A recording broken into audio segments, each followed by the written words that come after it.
စကားပြောတဲ့အခါမှာလည်းပဲမြတ်စွာဘုရားကသင်ထားတယ်သိချာမှတ်သားထားဖို့လိုတယ်ကိုယ့်ကိုစိတ်ကံတတ်မှတ်ဖို့လိုတယ်ငါတဦးတယောက်နဲ့စကားပြောမယ်ဆိုရင်မှန်တာကိုသာပြောမယ်မမှန်တာကိုမပြောဘူးနော်ဒါတစ်ခု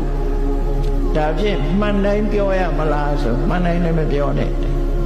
နောက်ထပ်တစ်ခုထပ်ထည့်လိုက်အောင်အကျိုးရှိတာကိုသာပြောမယ်အကျိုးမရှိတာကိုမပြောဘူး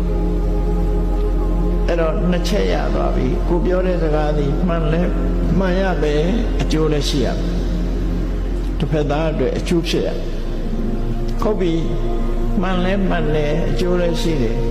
အချိန်မရွေးပြောမလားဆိုပြောတဲ့အချိန်ကြမှာပြောမယ်ဟောသုံးခုနော်မှန်တာကိုသာပြောမယ်အကျိုးရှိတဲ့ဟာကိုသာပြောမယ်ပြောရင်လည်းပြောတဲ့အချိန်ရောက်မှပြောမယ်မပြောတဲ့အချိန်မှာမပြောနဲ့ကဲပြောတဲ့အခါကျတော့စကားလုံးကဘယ်လိုစကားလုံးနဲ့သုံးမလဲဆိုတဲ့အခါ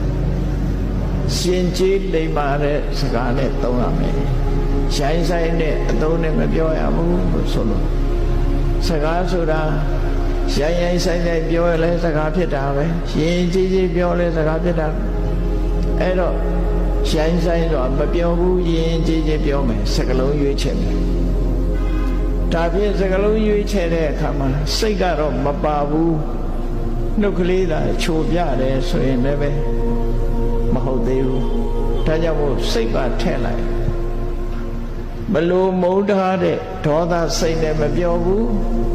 ခင်မင်နဲ့မေတ္တာစိတ်နဲ့ပြောမယ်ဟောငါးချက်နဲ့ပြည့်စုံကိုပြောတဲ့စကားနော်ကိုပြောတဲ့စကားကိုအဓိကထားပြီးတော့ပြောရင်အဲ့ဒီဝစီကံဟာအကောင်းဆုံးဝစီကံဖြစ်သွားမနာဝသာပြောမယ်အကျိုးရှိတာဝသာပြောမယ်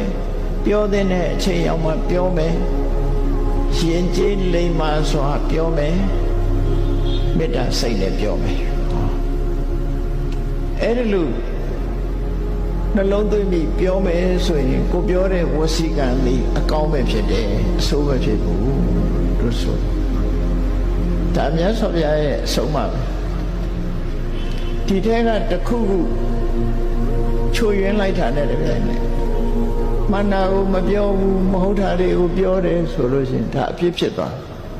ကိုယ်စကားဟာမမကန်တာတွေပြောတယ်အကျိုးမဖြစ်